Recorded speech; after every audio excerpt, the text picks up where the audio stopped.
Hello, everyone. I am pretty excited to be here to be part of this, this not a demand, but this intention that we are here for the need to change.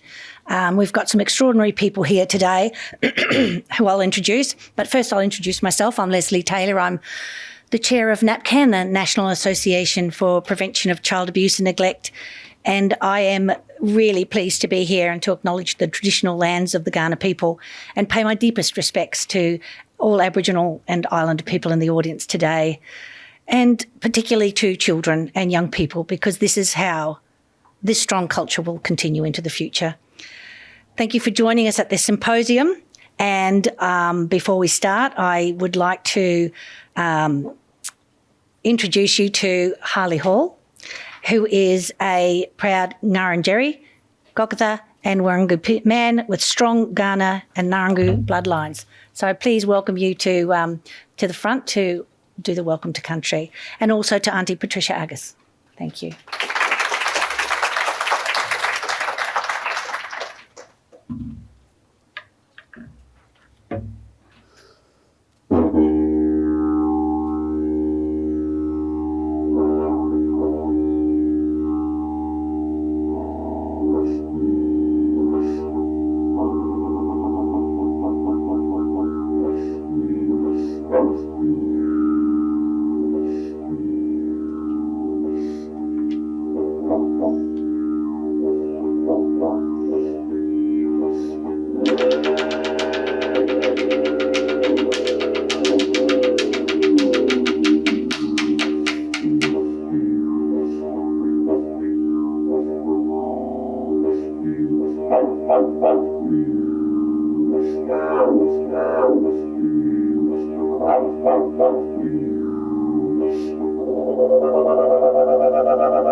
Namani, Poliana Unipindi Munakuma, Martin Younger Ghana na Wangani Mani Naputni, Tapulu Perichi Ghana Utangi Wandi, Nadluminga Maninindi Bukunako, Nadluminga Maninindi Bukunako, Natu Ghana, Poliana Unipindi Munakuma, Padiaduadu. Hello, ladies and gentlemen. On behalf of my Ghana elders, past, present, and emerging, I'd like to welcome you here on the Ghana land. It's important that we recognise this. Let us not dwell on the past, but not forget the past. Let us, as Indigenous and non people, work together in harmony. Thank you.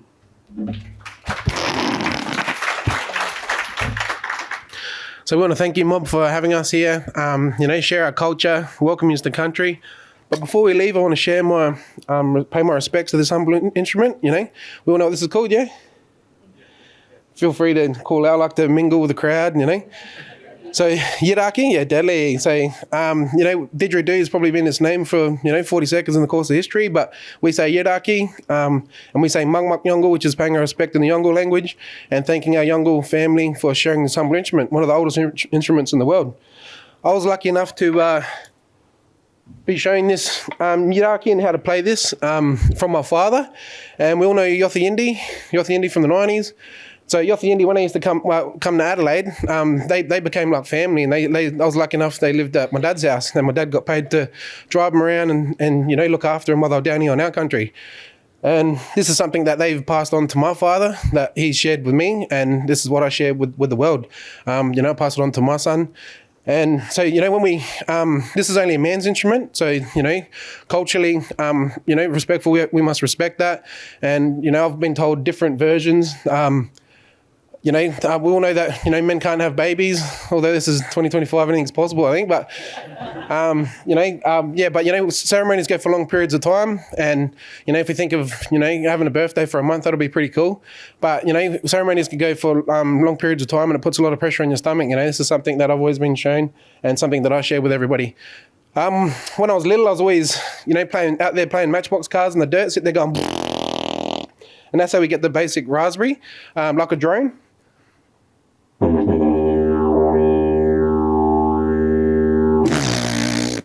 So it sounds funny. I do a lot of stuff with young fellas in schools and stuff, and they always laugh at that.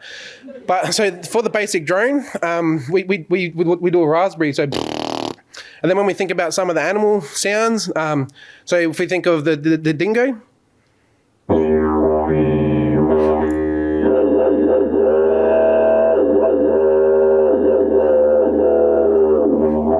So like a dingo howling. So dingoes howl, they don't bark.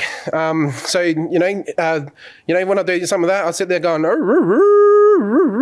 it sounds funny without it, but it all comes through, when you play it through the instrument. So some of the sounds, like we think about the kangaroos jumping through the bush, we'll sit there going, durung, durung, durung, durung. At the same time we're doing a raspberry.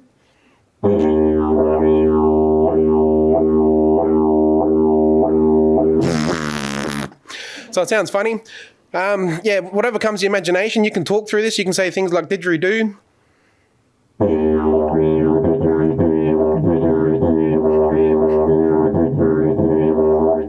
A lot of beatboxers and that, I think they're deadly on this, and they just mix up all different things. I feel like I don't have rhythm, but, if we talk about circular breathing and stuff, it's about having a bit of a flow.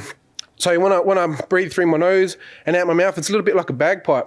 And I use my cheeks and my throat to squeeze the air out, a little bit like a bagpipe. And at the same time, I take a quick, sneaky little breath. So something like this.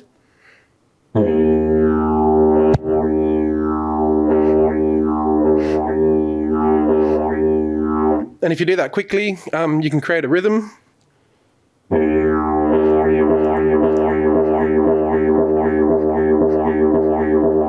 So that's just doing a raspberry and breathing, But anything that comes to imagination, you can pretty much do through this instrument. So the kookaburra, I'm sitting there going, can you do that? Too early, eh? So, with the kookaburra through the humble instrument, it might sound like this.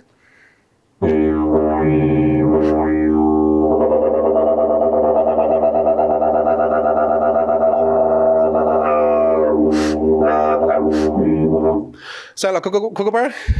I hope it did. But now we want to thank you for allowing us, to welcome you to the country, and hope you all have a great day and have a great meeting. So thank you.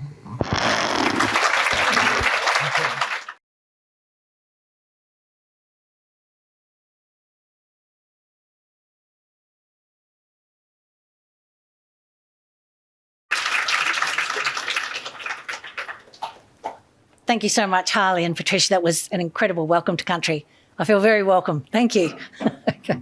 There are some other people that I would like to thank for being, for being here today, and that's Sandy Pitcher, who's the CE of Human Services, Jackie Bray, CE of Child Protection, Dale Aguis, the Commissioner for Aboriginal Children and Young People, Mimi Crow, the Acting Commissioner for Children and Young People, my Lisa Waters, the CEO of NAPCAN, Paula Gelders, the Executive Dean for the University of South Australia Justice and Society Academic Unit, and Suzanne Melbert, obviously from the South Australia Day Council. Thank you again for joining us at this symposium. I would now very much like to talk about the reason that we're here, is that we have 3 of the recipients of the 2025 Australians of the Year with us today.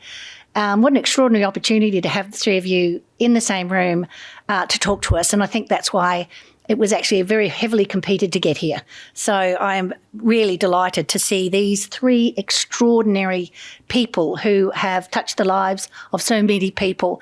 And one of them has many, many more years to do that, but that's the beauty of it.